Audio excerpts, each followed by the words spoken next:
The disappearance of Elsie Hartman on October 17, 1992. The coastal town of Harrows Haven, with its picturesque views and serene ambiance, was the perfect escape for Elsie Hartman. As a journalist from the bustling city, the allure of a quiet life by the sea was irresistible. The town, with its cobblestone streets and old-world charm, seemed frozen in time, but beneath its tranquil surface, whispered tales of mysterious disappearances and an unpredictable sea kept the locals on edge. Elsie's new home was a quaint cottage, perched on a cliff, overlooking the vast expanse of the ocean. Its previous owner, Clara Mitchell, an elderly woman with a reputation for eccentricity, had passed away under circumstances that were never fully explained. The townsfolk spoke of her in hushed tones, often casting wary glances at the cottage. On her first day, Elsie was greeted by her neighbor, Mr. Leonard Blackwood, a weathered man with deep lines etched on his face, remnants of a life spent sailing the high seas. His stern warning about the deceptive nature of the sea and its nocturnal dangers seemed odd to Elsie, but as the sun set and the waves crashed more violently against the cliffs, she couldn't help but feel a growing unease. Little did she know that her quest for peace would soon entangle her in the town's dark secrets, where the sea wasn't just a silent spectator, but an active participant in the unfolding drama.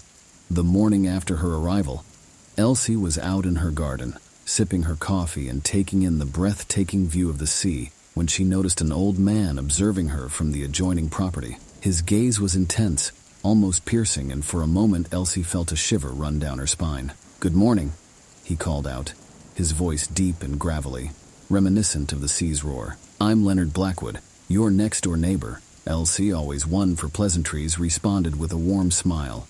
"Elsie Hartman, it's lovely to meet you, Mr. Blackwood." As they conversed, Leonard's demeanor softened, but his eyes never lost their cautionary glint. He spoke of his years as a sailor, of storms that came out of nowhere, and of the sea's unpredictable temperament. But it was his unsolicited advice that struck Elsie the most. "Never venture near the sea after dark," he warned, his tone grave. "It's not the same as it looks during the day." Elsie, puzzled, tried to probe further, but Leonard's face closed off.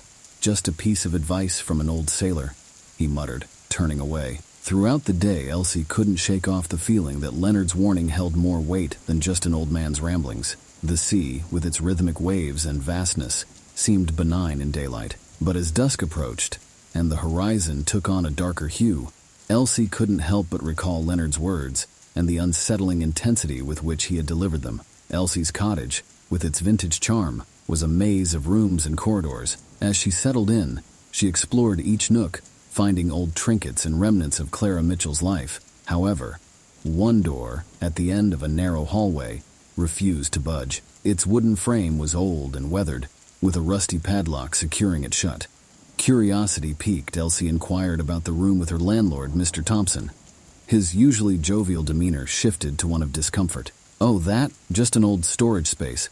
Nothing of interest," he replied hastily, avoiding her gaze. His evasiveness only fueled her intrigue. One evening, as Elsie was engrossed in a book, a soft, persistent sound broke her concentration. It was the unmistakable sound of dripping water. Following the noise, she found herself outside the locked room. Placing her ear against the door, the dripping seemed to echo, as if the room was much larger than it appeared. Days turned into weeks, and the mystery of the room consumed Elsie. She often found herself standing outside it, feeling an inexplicable pull. The dripping sound became a nightly occurrence, sometimes accompanied by a faint, melancholic hum, like a distant lullaby. Determined to uncover the room's secrets, Elsie decided to break the lock, but every attempt was thwarted by unexpected interruptions. A sudden power outage, a mysterious phone call, or Leonard's unexpected visits, always with a cautionary tale about the sea. The room remained an enigma, its secrets guarded by the old padlock and the town's silent reluctance to speak of it. But Elsie was resolute. She would uncover the truth, no matter how deep or dark it lay. As days turned into weeks, Elsie began to notice a peculiar pattern. Every evening, just as the sun began its descent, a small group of locals would make their way to the beach. They moved silently, their faces devoid of expression, their steps synchronized. What struck Elsie as even more odd was that she never saw them return. One evening, she decided to discreetly follow the group.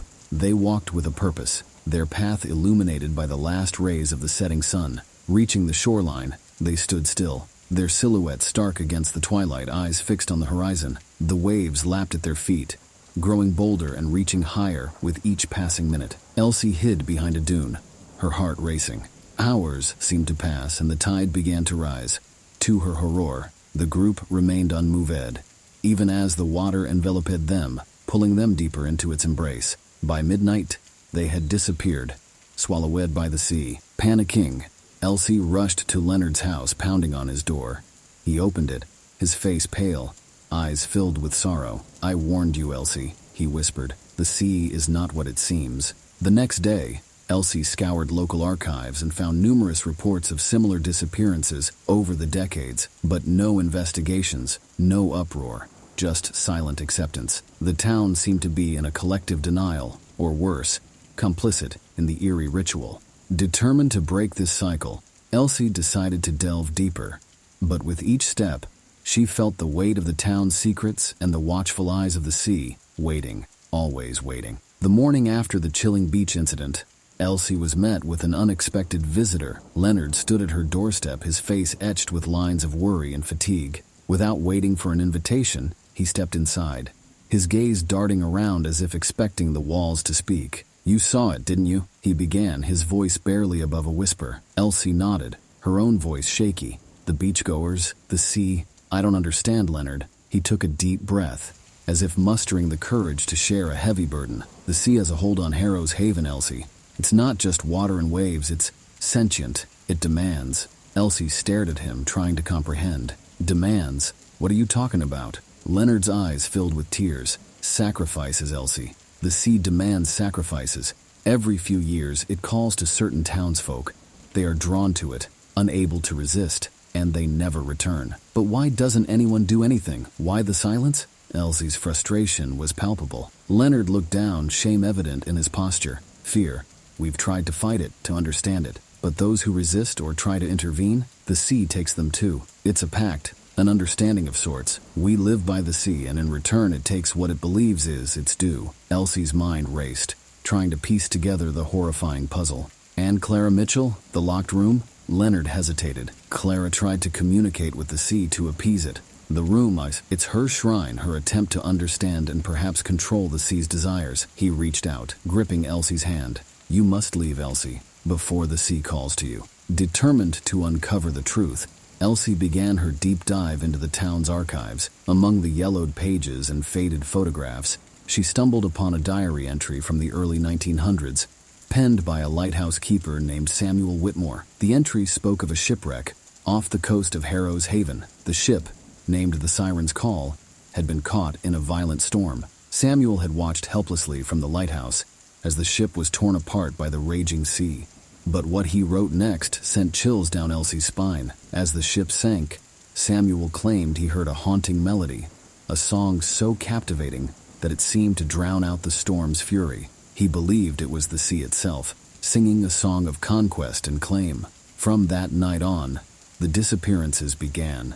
The diary further revealed that Samuel had tried to warn the townsfolk, but they dismissed him as a madman, traumatized by the shipwreck he had witnessed. However, as the years went by and the disappearances became more frequent, the town began to fear the sea and its eerie song. Elsie also discovered that Clara Mitchell had been Samuel Whitmore's great-granddaughter. Clara had grown up listening to tales of the sea's song and had dedicated her life to understanding its mysteries. The locked room in her cottage was her sanctuary, where she tried to decode the sea's melody, believing it held the key to stopping the sacrifices. As Elsie closed the diary, the weight of the town's history pressed down on her. The sea wasn't just a vast expanse of water. It held memories, desires, and a haunting song that demanded to be heard. Armed with the knowledge from Samuel's diary, and driven by a journalist's determination, Elsie decided to confront the sea's enigma head-on. As the sun cast its final golden hues, she made her way to the beach,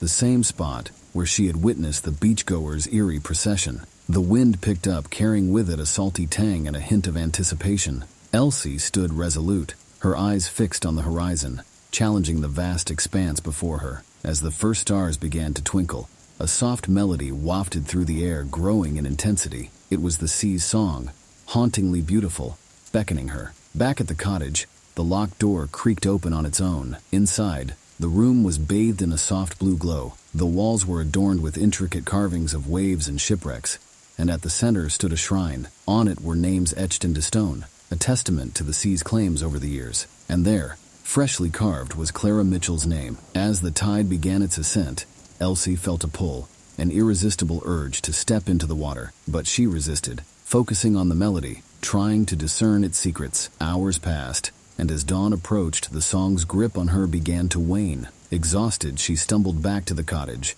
the door to the once locked room now ajar. Inside, she found a new name etched onto the shrine, her own. But unlike the others, it was crossed out, signaling her defiance. The sea had tried to claim Elsie Hartman, but for the first time in Harrows Haven's history, someone had resisted its siren call. The sun rose on Harrows Haven, casting a new light on the town that had lived in the shadow of a haunting secret for so long. Elsie's defiance of the sea's call sent ripples through the community. Whispers turned into conversations, and the town's eerie acceptance began to shift. Leonard Blackwood, standing at his window, looked out at the sea with a mixture of relief and regret. He approached Elsie's cottage, finding her in the garden, looking weary but resolute. "You've done what none of us could," he murmured, his voice thick with emotion. Elsie, her spirit unbroken but forever changed, replied, "It's not about defiance, Leonard.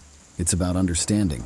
The sea's song is a cry, a memory of that shipwreck and all the souls it claimed. We need to acknowledge it, remember it, but not be enslaved by it." Together with Leonard's support, Elsie transformed Clara's sanctuary into a memorial for all those the sea had taken. The room became a place of remembrance, where townsfolk could come to pay their respects and listen to recordings of the sea's song, ensuring that the memory lived on without the sacrifice.